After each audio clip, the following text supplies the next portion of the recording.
Fear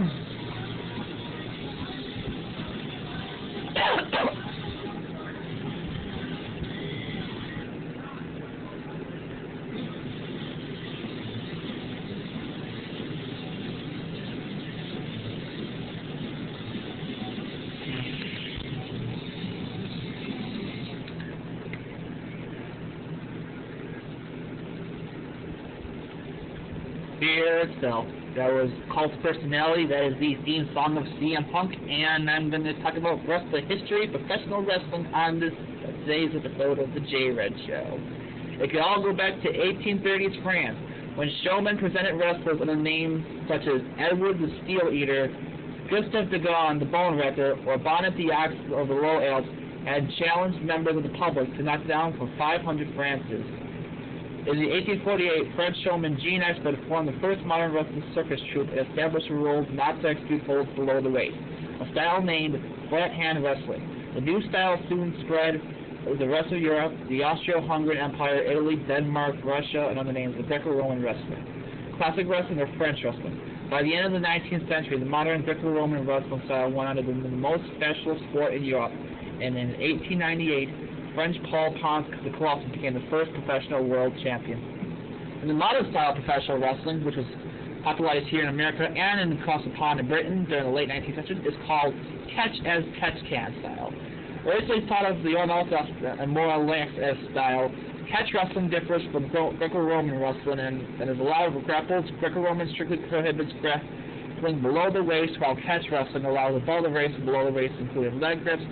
Both catch wrestling and Greco-Roman wrestling are popular and fully competitive amateur sports from the late 19th century on, and the catch wrestling was choreographed and the wrestling ability. In 1905, the NWA, the National Wrestling Association, was formed, which is pretty much the governing body of professional wrestling today.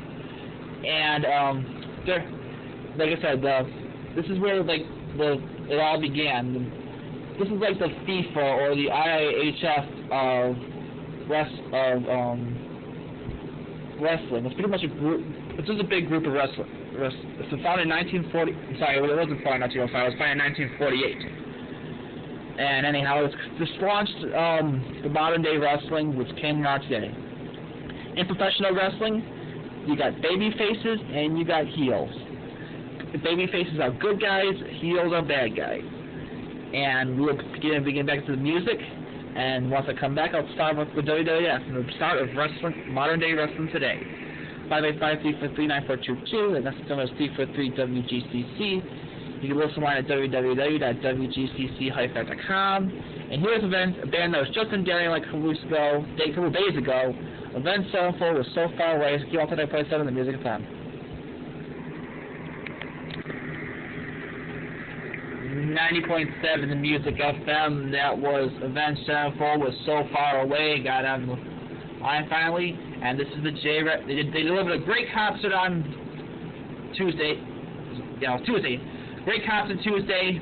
Such an emotional song, So Far Away, dedicated to their friend and former drummer James Perez Sullivan, who died of a drug overdose a couple years ago. But they can still deliver great concerts like they did last Tuesday. And you are listening to them on the J-Red Show on 9.7 the Music FM. Anyhow, this show is dedicated to the history of professional wrestling. And the last show, I started with the origins, going back to the Abe Lincoln days.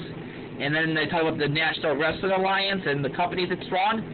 Back in the 60s and 70s, the NWA was had wrestling promotions all over the country, both all over the country, the U.S. and Canada. Locally, we had Maple Leaf Wrestling in Toronto. We had our wrestling right here in Buffalo, Western New York, was the National Wrestling Federation. Was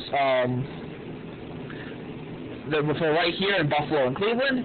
And then, of course, we had the Worldwide Wrestling Federation, which would become the big wrestling promotion of today. I will talk more about that when... And wrestling was kind of small time back in the day, but then Hulk Hogan arrived. As I said, we'll talk more about that, but we'll get back into the music. 585-343-9422 is our request line, or bmb2jn@ain.com for my Twitter account.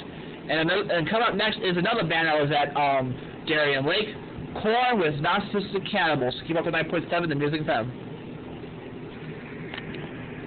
Rick Derringer and Real American, the theme song for Hulk Hogan on 90.7 The Music FM. This is the J-Red Show, and this is the history of professional wrestling. Back in the 70s, wrestling was only territorial. There were companies for each territory, but that all changed when Hulk Hogan arrived. Well, not right off the bat. Hulk Hogan started off in the Worldwide Wrestling Federation in New York City. Then he went to New Japan World Pro Wrestling. Then he went to the American Wrestling Association, which covered Minneapolis, Minnesota, and pretty much the Midwest.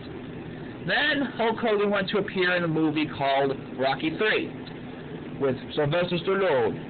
And that's when people started to take note to Hogan and the wrestling business. Meanwhile, Hulk Hogan returned to the World Wrestling Federation, or which used to be the Worldwide Wrestling Federation, and things started to take off. The WWF champion at the time was the Iranian wrestler, the Iron Sheik. Sheik, as you know, as I say, he was an Iranian heel, and Hulk Hogan became a babyface by standing up for America. Hogan beat the Iron Sheik in Madison Square Garden on July 18, 1984, January 23rd, 1984, and Gorilla Monsoon said Hulkamania was here. Then things started to really take off, as Vince McMahon started to span his wrestling program all across the country. It caused some controversy, and he decided to put his Northeast television show on networks all over the country, but eventually he started running the competition out of business, until the World Wrestling Federation became the largest wrestling promotion in the United States of America.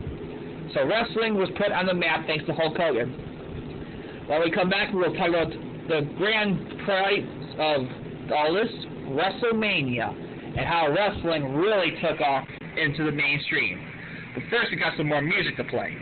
585-343-9422, that is our request line. 343-WGCC. You can listen to us online at www.wgcc-.com. And coming up next is The Daughter of Jane by Breaking Benjamin. Keep up to 9.7, The Music FM. The theme song for WrestleMania on 90.7 The Music FM. And let's talk about the first WrestleMania. It happened on March 31st, 1985. The very first professional wrestling pay-per-view. It was viewed by over 1 million fans on closed-circuit television, making the largest showing event on closed-circuit television. And it was the start of the Rock and Wrestling Connection gimmick, which brought together professional wrestling and the music industry. So there was a lot of musical gimmicks in the late 80s, and like the Honky Tonk Man and such like that. It was some wrestling albums, like the wrestling. It was really called the Wrestling Album, and which had wrestlers singing songs. It had wrestling theme songs, and they worked together with MTV to put professional wrestling on the map. Anyhow, let's talk about the main event for this. It was between Hulk Hogan and his Rocky III partner, Mr. T. I paid the food! Against Roddy Piper and Paul Orndorff with Bob Orton in the corner. Anyhow, the match, what happened in the match was, and one more thing, there were two special guest referees. Boxer Muhammad Ali, the greatest athlete of the 21st century, and Pat Patterson. At the end of the match began with Mr. T and Piper in the ring as the two traded blows. Midway through the match, all four men began brawling outside the ring, and Muhammad Ali punched Piper in an attempt to restore order. After the match's order was restored, Orndorff and Piper took the offensive advantage as Orndorff locked Hogan to a full Nelson. Orton climbed to the rope and attempted to knock out Hogan, but instead he instantly hit Orndorff as Hogan pinned him for the match. In frustration, Piper knocked out the official, Pat Patterson, and went back on stage. So that was the first WrestleMania, which was a huge success for the World Wrestling Federation. But the one 2 years from that later that would be more successful.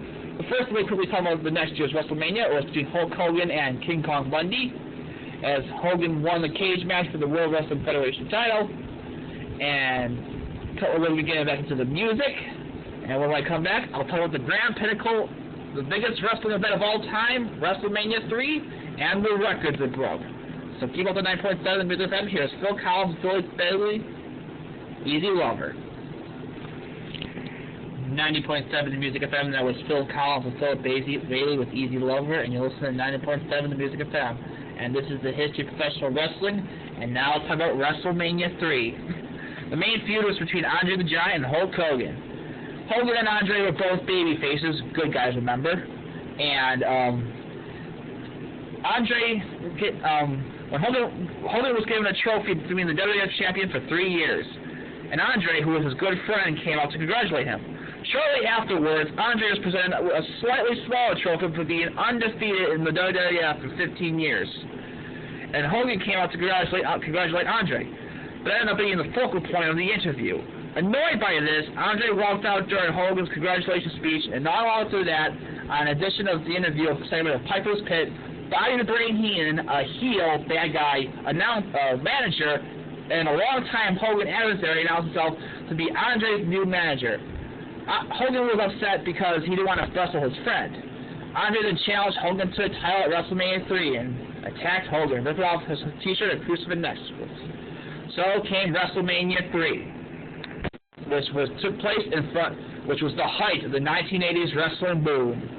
93,173 sold out the Pontiac Silverdome, making it the largest professional indoor sporting event the largest attendance for a professional indoor sporting event until the 2010 NBA All-Star Game. Anyhow, at the main event between Hogan and Andre, Hulk Hogan picked up the 500-plus pound Andre the Giant, did a scoop slam on him, pinned him 1, 2, 3, and defended his WWF Championship. And that pretty much ending his 15-year unbeaten streak, becoming the first man to scoop slam the huge man. But their feud did not end there. As in February 1st, 1988, Hogan and Andre meet again in front of 33 million people, which is the most watched wrestling show in wrestling history. But there was a bit of controversy. It was revealed in the post-match that the referee was not the assigned referee, Dave Hebner, but rather his twin, Earl Hebner, who was hired by the $1 Million Man, Ted DiBiase, as part of a storyline screwjob. After winning, Andre the Giant surrendered the title to DiBiase. However, the WWF president, Jack Tunney, vacated the title, so at WrestleMania 4, there would be a tournament for the WWF Championship. The final match was between the Macho Man Randy Savage and Ted DiBiase. Hulk Hogan hit Ted DiBiase with a steel chair. Macho Man went for his elbow drop, hit him with the elbow, 1, 2, 3, and the Macho Man Randy Savage was the new WWF champion. Both Hogan and Savage were baby faces and were good friends, storyline-wise. And were good friends in real life too, but this is about wrestling. However, Macho Man Randy Savage started to become jealous because his wife, both real life and storyline, Elizabeth, was hanging out with Hogan. And storyline-wise, he got jealous. Remember, folks, wrestling is a soap opera. So Savage got jealous over Hogan. He portrayed him and turned heel, and they challenged each other to a match for the WWF title at WrestleMania 5. Before we get to that, let's do some promos to give you a little glimpse of what wrestling was, the type of promos, the type of characters they were like in the 80s. First, here's Hulk Hogan, and then we'll go to Macho Man Randy Savage.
And that's pretty much what Hogan and Macho Man argued over in the storyline-wise, obviously.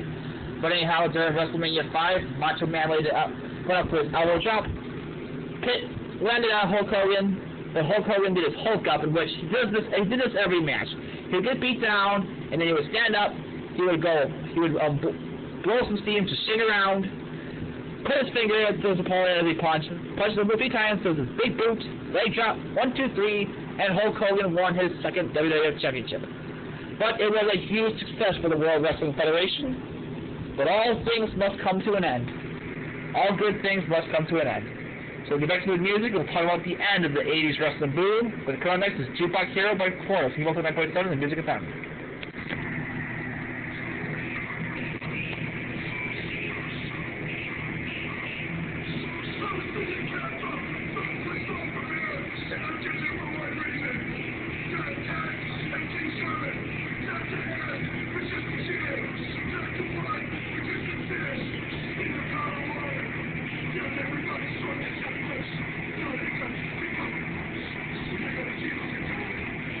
Preaching, they come out here.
Yeah, that was the Ultimate Warrior, folks.